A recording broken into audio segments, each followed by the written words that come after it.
Thank you very much. I'm very grateful to the Third World Studies Center for having brought me to this wonderful campus and to this beautiful country. And I'm very happy that you continue to be interested in the Egyptian revolution. My lecture today is about the strategies and modes of engagement with civil society and state. And I'll be talking about, first of all, my background to this, where do I come from on this issue of social movements in Egypt. And then I consider two ways of looking at social movements. And I define the old and new social movements. I do this, very quickly, just to bring those of you who are coming today for the first time to these lectures to the definition of social movements. And then I talk about the old and social movements in Egypt as social agency. And I compare their strategies, their modes of engagement with civil society, and modes of engagement with the state. And I'll end with the question, whether we could resolve the puzzle of the effectiveness of new social movements in overthrowing the old regime, but the success of the old social movements to control the process of change after the fall of the old regime. Now, as far as the definition of social movements is concerned, I would like to point out two ways of looking at social movements. One way is to consider social movements to be groups of people who could be organized in political parties, organizations, or who could be completely unorganized, but all of them are united by one idea. So we look here at social movements as a social agency made up of people who are guided by one idea. The idea is very important because the organizations might disappear, political parties might expand their membership, might lose membership, but nevertheless the social movement continues because the idea is there. There are always people who believe in the idea. The other way of looking at the social movements is that social movements are a series of collective actions guided by one idea. So here we don't look at the people who form these movements, but we look at the actions. The actions they do over a certain period of time. Now, I made a distinction between, well, this is not quite original, but this is well known in the literature, between old social movements and new social movements. Old social movements are polyclass in nature. They include people of different social classes. They are large in membership. They have an overall ideal which implies the wish to transform society in a radical way. And the classical examples of these old social movements are the socialist movement in Europe, Catholic movements in Europe also. And these are different from the new social movements, which have more modest goals, such as respect of human rights, promotion of women's rights, disarmament, protection of the environment, etc. And the new social movements are not usually polyclass movements. They are limited to members of one single social class. And their interest is not the whole society, but certain aspects of society. So their goals are much less ambitious than those of the old movements. In the case of Egypt, I consider the Islamist movement to be an example of an old or classical type of social movement. The Islamist movement includes people of different social classes. It has a very ambitious goal of transforming the Egyptian society into a society guided by teachings of Islam. And I would like to say that the Islamist movement in Egypt is very important because it is considered, in fact, as the mother Islamist movement. It was established in Egypt, but it gave rise to similar movements in other, Arab and Muslim countries.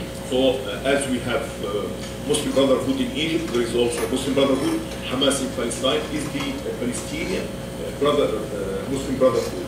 There is also Hamas in Algeria, which is the Algerians call it the Muslim Brotherhood. In Sudan also, the Sudanese Islamists were inspired by Egypt, and at a certain moment also there was close, interaction between the Islamist movement in Egypt and the Islamist movement in Pakistan. The intellectual figures of the Islamist movement in Egypt were also considered the intellectual figures of the Islamist movement, everywhere. Hassan al-Banna and Sayyid Qutb are well known to Islamists, all over the world. So this ideal of transforming society will correspond to the ideal of Islamic Sharia. It's not limited to Egypt, but it is to be found in many Arab and Muslim countries. So this is the old type of Islamist movement. Now the new social movements that include many. I talk about them, and I compare the two movements, the two types of movements in terms of class composition, history, articulation of an ideology, scope of goals, age structure. I do this very briefly because I did this yesterday. So the old movement is made up of several trends. The Muslim Brotherhood is the mainstream organization. Also next to the Muslim Brotherhood, there are the Salafists who were organized in societies, and then there are more militant groups who took up arms against the government in the 1980s and the 1990s. And then this is also very important, there are non-political components of the movement. There are many individuals who believe in these ideas, and I think the success of any social movement is to attract people who are not necessarily members of political parties or organizations. And in fact, it is those people who maintain the ideal of the movement when the political organizations and professional associations die away. Examples of the new movements, human rights groups, Kifaya, which is the Egyptian movement for change, which started in 2004, calling for end of Mubarak's regime and opposition to succession of the presidency to his son. March 9th movement is a movement among university professors calling for independence of the university from intervention by security forces and excessive intervention by the government. April 6th movement, which is a movement calling for decent conditions of living for Egyptians. And then the campaign, I don't know, I think I want to disappear, campaign to support Mr. Mohammed al-Baradei as president of Egypt. He said that he was not going to contest the presidential elections 2 days ago, but there was this campaign which gathered hundreds of thousands of people who signed petitions in favor of Mohammed al-Baradei as the future president of Egypt. And then there is the Egyptian Association for Change, which brings many other organizations. And I include in this also the Facebook groups, which are groups on the Facebook. Some of these groups have succeeded in attracting hundreds of thousands of members, friends of these pages. And the most important of which is We Are All Khalid Said. This is a Facebook group established by Wa'il Ghunaim, who was the director of marketing of Google in the Middle East, and he established this group in order to denounce police brutality against the young man in Egypt, Khalid Said, who was tortured to death by police forces. So these are the examples. Now, what are the strategies of these movements? The old movement, has this goal of transforming the Egyptian society to be one guided by principles of Islamic Sharia. How to reach this? First of all, by peaceful persuasion, by propagating this idea among Egyptians in different ways. And if force is needed, then force could be used. And at a certain moment, the movement did resort to the Muslim Brothers and the militant groups resorted to force, armed struggle. The Muslim Brothers did assassinate senior officials of the government. Militant groups, fought against security forces, officials of the government, foreign tourists, intellectuals, Christians, etc. So, the use of armed struggle is not to be excluded. But differences within the Islamist movement relate to how when this goal should be reached. So the Muslim brothers in particular were in favor of gradual progress towards this goal. That this goal should not be achieved immediately, but over time, since they rely very much basically on education. Education takes a long time, so this is a gradual process. There are other parts of the movement which believe that this goal should be reached immediately and by force if necessary.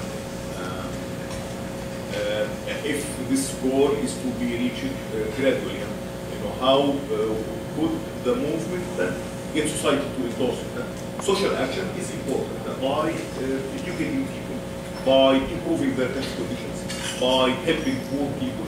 So all these are ways of getting people to endorse this goal. And the mosque could be used as a center for these social activities. So there will be the center where people go for worship, and preachers will tell them about the virtue of moving society to become more Islamic. But at the same time also, the mosque would be a center for educational activities, social activities, charitable activities, etc. Now, if we move to the new movements, it's not certain that they all share the same structure or that they all have a well-articulated ideology. But one could say that the slogans of the January Revolution, bread, liberty, and social justice, could mean that they would like society to satisfy the basic needs of its citizens. They believe that democracy is important for the country, and that the socio-economic system should be as inclusive as possible. So you might say that this is close to the ideas of social democracy in general. It is difficult to classify these groups ideologically. One could say that some of these groups tend to be liberal, other groups tend to be more leftist. How to reach this goal? This could be done through popular mobilization. So they are different from the old movement, which tries several methods. These groups focus on popular mobilization. But what will happen after popular mobilization? There is no specific answer to this. And I was concerned with this question, and I was traveling in Latin America, particularly in Brazil, and I asked the Brazilians who are also active in social movements, and told them, what is the image of the future society? They said, no, we're not concerned with this. It is step-by-step approach. And once we are in power, then we can try to find out ways of resolving problems of society. And those were not just ordinary individuals, but they were among the prominent intellectuals of social movements in Latin America. Now, the human rights group and the March 9th movement, they focus on redressing violations of human rights or stopping government intervention in the university. So they have more specific goals to achieve. Now, what are the modes of engagement in civil society? If we look at the Islamists, we find that from the very beginning they are civil society organizations. And I would like here to raise the question, if an organization does not exclude the use of force, would it be considered a civil society organization? So some people say that no, for civil society to be really civil, it should exclude organizations which do not mind using force. So it is definitely true that the Muslim Brothers, which is the main organization in the past, in fact, under the monarchy, it was established in 1928 and was outlawed under the monarchy because it resorted to assassinate a senior judge, a senior police officer, even the prime minister, and it was known that it had a so-called special section which was trained to use arms, and the justification for the presence of this special section was that the organization was preparing its members to fight the Zionists before the establishment of the state of Israel in Palestine. To go to Palestine in order to fight the Jewish organizations which were trying to establish a Jewish state by expelling the Palestinians who have been living there. But after they came back to Egypt, they started acting against Egyptian institutions and Egyptian personnel. So this was under the monarchy before the coming of Nasser to power in 1952. Even after 1952, they are accused of having planned an assassination attempt on Nasser's life. In 1965, they were accused also of planning to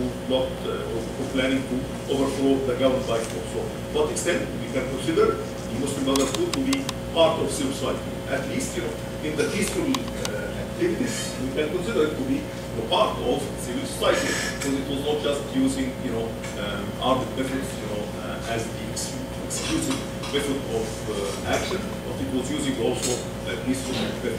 Anyway, many of these, now we can also consider that the armed groups, the Jihad organization, and the Islamic group, who took up arms against the government.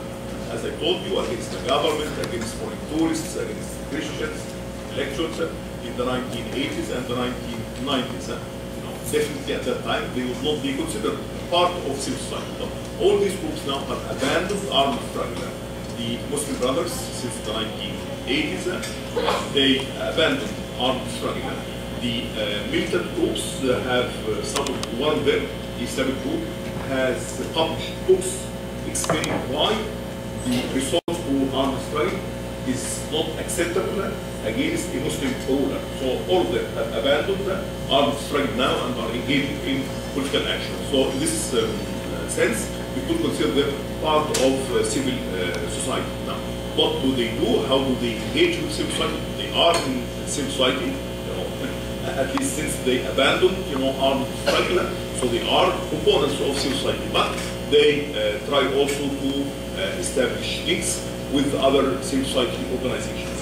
And in the 1980s and the 1990s, the Muslim Brotherhood in particular was quite successful in getting its members to take part in elections, professional associations, those of engineers, medical doctors, lawyers, scientists, and those members succeeded in getting the support of the majority of members, or at least the majority of those who went to elections with these syndicates, and therefore these syndicates became almost strongholds of the Muslim Brotherhood. So I don't know if you remember this distinction by Gramsci of the war of positions and the war of the direct assault. So the Muslim Brotherhood was waging a war of positions. So this is a metaphor. It was not waging a war, but was trying to control society step by step. Moving from one organization to control professional associations, clubs of university professors, student bodies, etc. So this is moving, gaining one position after the other, and the government, governments might be stupid, but when it comes to their survival, they are not very stupid. So they became quite concerned about this gradual expansion of the Islamist movement. So they decided to stop this expansion by requiring a higher quorum for the validity of elections of professional associations.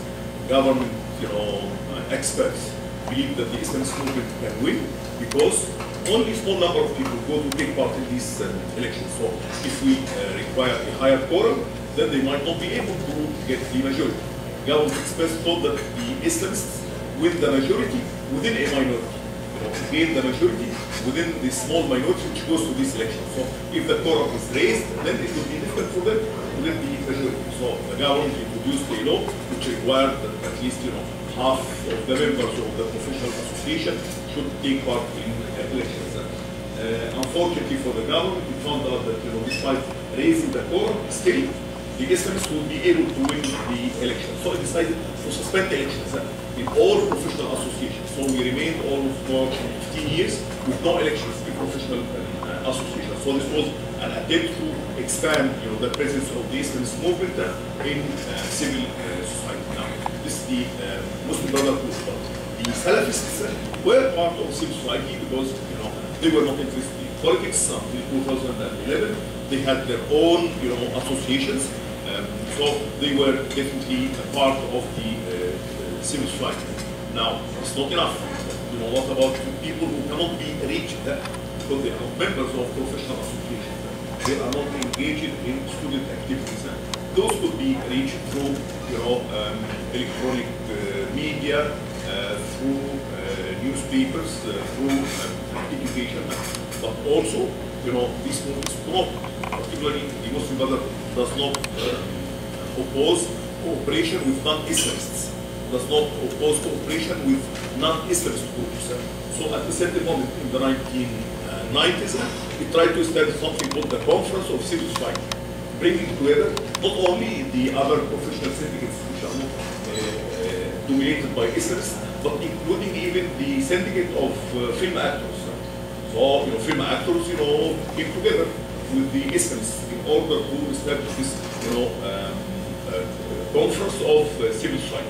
It was a short-lived affair, so the government intervened and, put an end to the presence of Islamists in professional associations by appointing government loyalists to run their organization. So, the mode of engagement with civil society would be, to start to expand. First of all, this movement is present in civil society, and then it tries to expand, its influence by, controlling other civil society organizations and by trying to reach a wider public and cooperation with non-Islamist groups.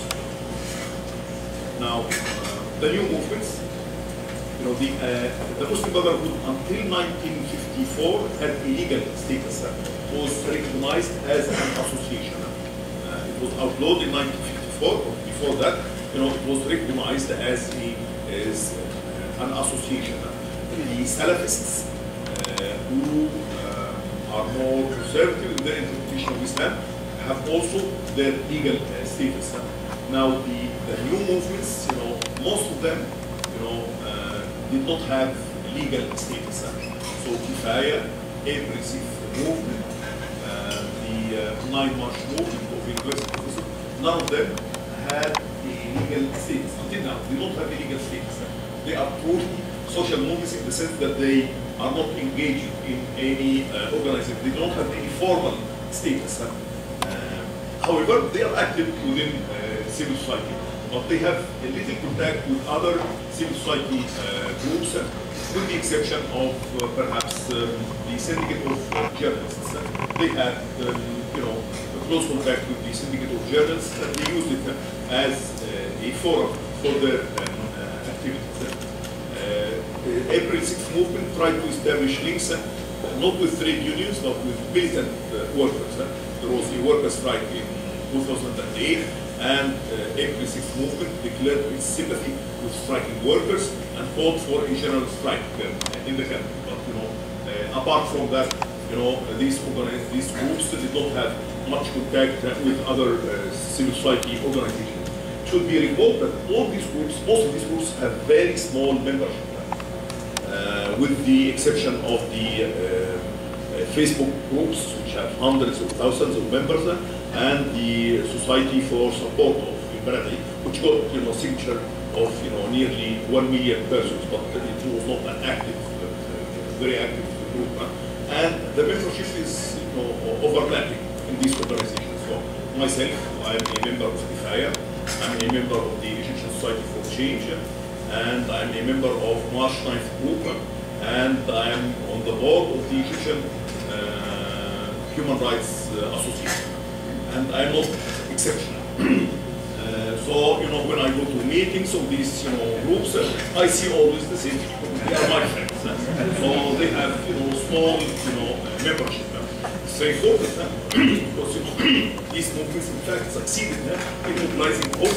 So this is, in fact, the dilemma and the tragedy of the new movements. They are small in membership, but they are quite effective in their action to mobilize society against the existing regime. But they might not be effective in mobilizing society in getting support in elections. How do they, overcome this problem of small membership? Through the new social media, through Facebook and Twitter. This was, in fact, the turning point in the influence of these, of these groups. When they turned to use the new social media, their influence on society expanded very much. Now, what's the mode of engagement with the state? The old movement had a very intricate history in relations with the state. The components of the old movement did not have the same history. The Muslim Brothers, they started with a relationship characterized by mutual suspicion. They were suspecting the state that it would not tolerate their activities, and the state was suspicious of their final goals. But the state accepted their presence until they moved to use armed struggle against officials of the government. This is, under the monarchy. The same thing also under the military regime, which ruled Egypt after 1952. In the beginning, there was a period of cooperation, and then when they turned, or when they were perceived to have turned against Gamal Abdel Nasser, they were outlawed and they were put in prison. Under President Sadat, in the beginning also, they cooperated with President Sadat, but just before his assassination in October 1981, he conceived of them as a threat to his regime, so he put many of their leaders in prison. The same thing also under President Mubarak. But President Mubarak, in fact, despite all the bad things about him, he allowed the Muslim Brothers to participate in elections and to win seats in the parliament, but he kept them also under control. So every now and then, their leaders would be asked and their militants would be arrested. So it is conflictual relationship with the state before 2011. However, since 1984, they succeeded in contesting the elections and being present in the People's Assembly. So they were part of the legislative power of the state. So the state, of course, is very complex. It's made up of several institutions, one of which is the legislature. So the Muslim Brothers succeeded through alliance with secular parties to be part of the legislative power. And their biggest success was, before the revolution, was in 2005, when they succeeded in raising their membership in the People's Assembly from 17, 2000 to 88 in 2005. So they increased their membership fivefold. So their members were 5 times larger than all members of opposition parties. So all opposition parties had 17 members in the People's Assembly in 2005. Muslim Brothers had 88. So this was a major success, and they could have obtained more had the second and the third phases of the election were fair. So they were coming to one of the most important organs of the state, a minority, but still they were present. The Salafists, until 2011, were not interested in politics. They were apolitical. They were just focusing on diffusing their ideas among the population. The militant groups took up arms against the state. So different kinds of relations with the state. However, there is something which is even more important than all this. All movements are ideological movements. So there are 2 ways of penetrating the state. Either by getting members of the movement, becoming members of the legislature. So this is a planned attempt to be within the state. But there is something which I call unplanned, but I think unplanned, but not unintentional. This is ideology. So how could any government prevent its officials from being influenced by the ideology of a certain social movement?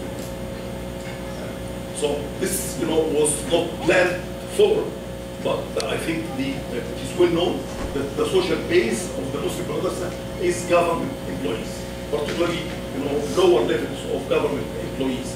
And that was not, I think, was not planned. But this is, how could we prevent, people from changing their ideas, from changing, the way they look at things. So this, I tell you why this is important.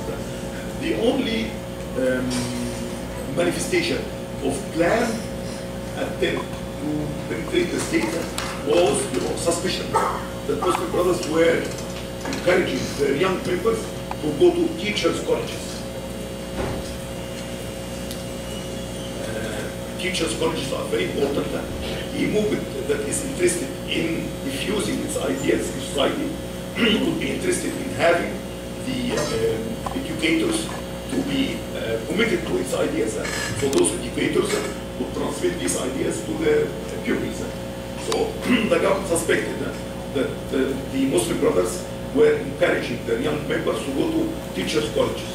So what the government did, before that, graduates of teachers' colleges would be appointed immediately. After graduation, the country needs to expand education, as there is also demand for new teachers. So graduates of teachers' colleges were immediately appointed in the government. So what happened is that on the one hand, the government suspended this. So graduates of teachers' colleges would not be immediately appointed in the government. And moreover, the government started to dismiss teachers who are known to have Islamist sympathies. And thousands of teachers lost their jobs because the government suspected them of having Islamist tendencies.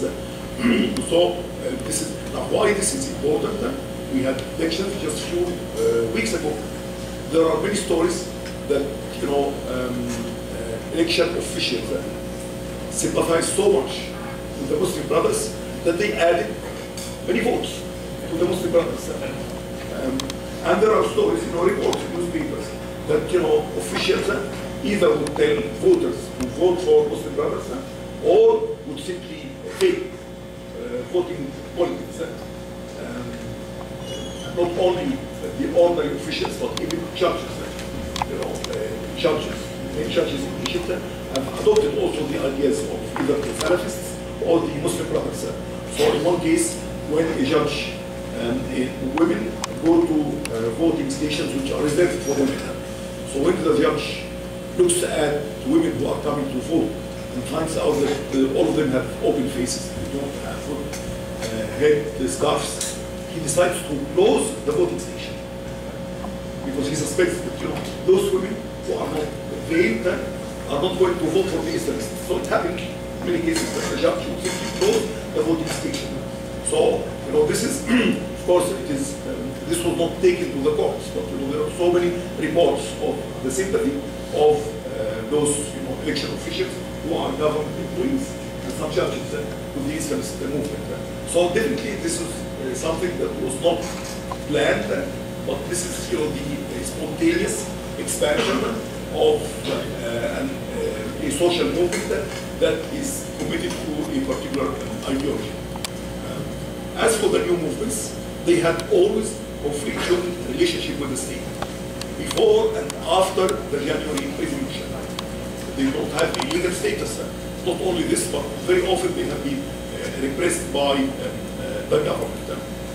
Before the revolution, they argued that the goals that they wanted to achieve would not be attained under the authoritarian government of Hosni Mubarak. Therefore, this authoritarian government should be removed. After the revolution, there were contacts between the leaders of these new movements and the Supreme Council of the Armed Forces, which is running the country. And they put certain demands, but the Supreme Council of the Armed Forces did not respond to these demands, did not respond positively to these demands. So they decided that not only the Supreme Council of the Armed Forces is uncooperative, this is in fact the counter-revolution. It's just playing delaying tactics. The president was supposed to be put on trial, so the Supreme Council of the Armed Forces took a long time for putting him on trial. And even when it was decided to arrest him, he was taken away from his seaside residence in Sharm el-Sheikh to a very nice hospital, Sharm el-Sheikh also. So people said that this is, a man who should be put on trial, should not be nicely treated, should be taken to prison. So he was not taken to prison, he was taken to this, very nice hospital. And the Supreme Council of the Armed Forces took a long time also before, dismissing the senior officials of Mubarak's government. The flagrant example is the Secretary of the Presidency, the one who keeps the secrets of Hosni Mubarak. He was allowed to go to his office weeks after the revolution. What can you expect him to do? Of course, he was, destroying any documents that might be indicting to Hosni Mubarak. So young people concluded that the Supreme Council of the Armed Forces, is not committed to the goals of the revolution. Therefore, we started, protesting against the council. And now they are calling for the fall of the council. And on the 25th of January, they are planning a big demonstration in order to get the council to hand over power to a civilian government.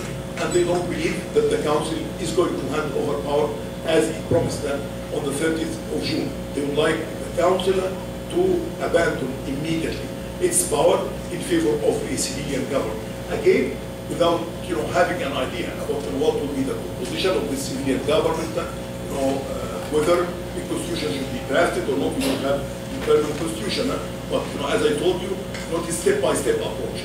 Once we remove the Supreme Council of the Armed Forces, we can think about how to choose the president, how to draft a constitution. So this is one way of looking at social movements as human agency. Now, I would like to look at social movements as series of collective actions guided by one goal. So if I look at the old movements, and I try now to find out what kind of collective actions they were engaged in. I find that they were engaged in self-education. So a member of the Muslim Brotherhood or the Salafists or the militant groups has to know the teachings of Islam. So the first step is self-education. This is a collective effort. Not everyone going alone about this, but this is a collective action. Secondly, preaching and propagating the idea among the people. Thirdly, engaging in social action.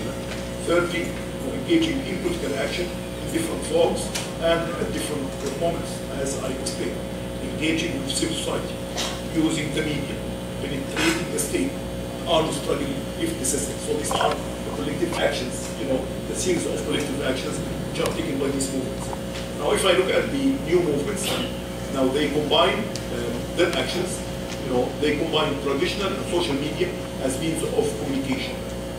They engage in protest actions at the local level. And they move to protest actions at the national level. It's the Tahrir experience. If we focus on the Tahrir experience, we find that these movements, getting together, all of them getting together, they would, choose certain days of protest to convey a certain message. So it's not just we are going to, organize a demonstration next Tuesday, but we call this Tuesday a certain. We give a name to this day. So the 25th of January was chosen because this was the police day in the country. So it was chosen in order to, express indignation at police brutality. And then after that, the Friday after that was called Friday of Anger, or when the police, engaged, or when security forces engages in brutalities, then there will be Friday of Dignity. When it is too late for Mubarak to leave, this will be Friday of resolution, resolving the crisis. So, the date would be chosen in such a way as to convey a certain message. So the experience would be repeat. The mobilization would recur. I don't know, 1 week after the other, or a few days, after the first mobilization. So this is the first thing, and this in fact has become common in all the Arab countries. In Tunisia it was the same. In Syria also it is the same. If you follow the news of Syria, we said, well, you know, next Friday is Friday of discontent, Friday of resolving the situation, Friday of dignity. So, you know, the choice of days is meant to convey a certain message, and in this way, you know, more people could be mobilized. And then the intensification of popular mobilization. You know, in the beginning, the mobilization used to take place once a week, you know, every Friday. But, you know, later on, the mobilization, you know, would take place, you know, 3 times a week. You know, I was surprised myself. You know, there would be a big demonstration on Friday and it would be very successful. And I would be surprised to know that there is a call for mobilization on Sunday or on Tuesday. I would say, you know, people would be bored. It is impossible, you know, to get people to, you know, descend into the streets in big demonstrations, you know, every 48 hours or every 72 hours. But that was successful. That was successful. The amount of discontent in the country was so strong that, you know, people were willing to respond to this call for mobilization almost, you know, on a daily basis. So there has been this intensification of popular mobilization. And now there is also an attempt to do this, you know, to prepare for the popular mobilization on the 25th of January by organizing local demonstrations, you know, in several parts of the country. And then using Tahrir as a model for the ideal society. The idea is not just to come to Tahrir, but also, you know, to teach people a lesson. So, you know, Tahrir would be a model for the future society. And you know, one example of this is getting Muslims and Christians to pray next to each other.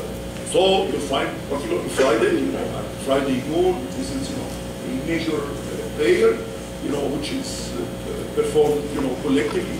So you'll find, you know, I don't know, hundreds of thousands of Muslims praying at the Tahrir Square, with one preacher, you know, giving the talk, sermon. And the next to them, you'll find a priest leading a mass, and, you know, Christians, you know, praying in the same place as Muslims. So this is a very important message that, you know, Muslims, Egyptians, Muslims and Christians, you know, should live in harmony together, and that they, you know, show respect for each other's religion. Or also, you know, female harassment is a national sport in Egypt. You know, it is very common experience. But the safest place for women in Tunisia during the days of the revolution was Tahrir. Tahrir was really the safest place. You know, during the days of the revolution, no sexual harassment at all of women. And, you know, the picture of, you know, veiled women sitting together and cooperating with, you know, highly westernized, you know, girls of foreign universities who are wearing blue jeans, who are smoking, these lives, you know, getting together. So this is also, you know, a way of showing that, you know, personal freedoms are respected, and that there is no problem at all of, I don't know, girls of different persuasions, different ideas about their personal freedom, you know, getting them together. And also using the Friday prayer, the preacher, you know, would deliver a sermon which deals with political issues and try to express the ideals of the revolution. So Tahrir is used not just as a place, a public space for expressing discontent to the government, but it's used as a place to, you know, demonstrate what kind of society the revolutionaries want to establish in Egypt. And this experience will be replicated in other places. So there will not be just one Tahrir Square in Cairo, but there will be also Tahrir Square in Alexandria, Atlanta, etc., which will be replicated in other parts of the country. So this is the Tahrir experience and its significance. Following the revolution, there was, you know, concern that the revolutionary consciousness is not widespread in the country. So what to do in order to diffuse revolutionary consciousness? So, you know, young people start educational campaigns. They go to the countryside, poor areas, in order to, engage. Sometimes it's just simply educational activities, the literacy campaigns, or this will be combined also with political action. And finally, political action through old and new parties, but that was not very successful. Now, what is happening now in the post-revolutionary situation now? The conclusion is that definitely the old social movements could reach larger numbers of people. Have succeeded in getting also to large segments of the population, and they have contacts with civil society organizations and the state. But nevertheless, all social movements were not capable of overthrowing old regime. They were harassed, they were persecuted several times under the monarchy, under Nasser, under Sadat and Mubarak, but they were never capable of overthrowing the government, despite all the resources they had. Maybe they were counting on this ideological penetration of society. They were counting on the Islamization of society as a step towards the Islamization of the state. But definitely they were not capable, until 2011, they were not capable of overthrowing the regime. The new movements, which have smaller membership, were in fact, definitely no one would doubt that the removal of Hosni Mubarak was due to the imagination and courage and innovativeness of the new groups, which are made up of smaller numbers of people compared to the Islamists. But when it came to holding elections, the old social movements were more capable of getting larger numbers of people to vote for them. So they have the organization. The new movements don't have the organization, or they have very small organizations, and they are extremely disunited. So therefore, we have in the parliament now, I think about three of the leaders of the revolution, three of young militants succeeded in coming to an assembly of 498 members. The Islamists succeeded in getting, the Muslim brothers have something like 233, and the Salafists have something like 120. So the two of them have 2/3 of the seats of the People's Assembly. So the old social movements are now in a position to decide the future of the country, and the new social movements, are left with the willingness to engage in new protest action. So what will happen on next Wednesday? There is a call now for big mobilization in the Tahrir's squares in the country in order to call for the fall of the military regime. All social movements are not associated with this, or if they are associated with it in order to contain the revolutionary zeal, in order to contain this demand to remove the Supreme Military Council. So the future of Egypt, in fact, is determined by the interaction between the old and the new social movements. Even if members of the old social movements come to power, they are faced by major challenges. And I remember I read in today's newspapers about the situation of the 14th of January in Tunisia. The first Arab Spring Revolution took place in Tunisia. And there were protest demonstrations in Tunisia. And young people were saying that we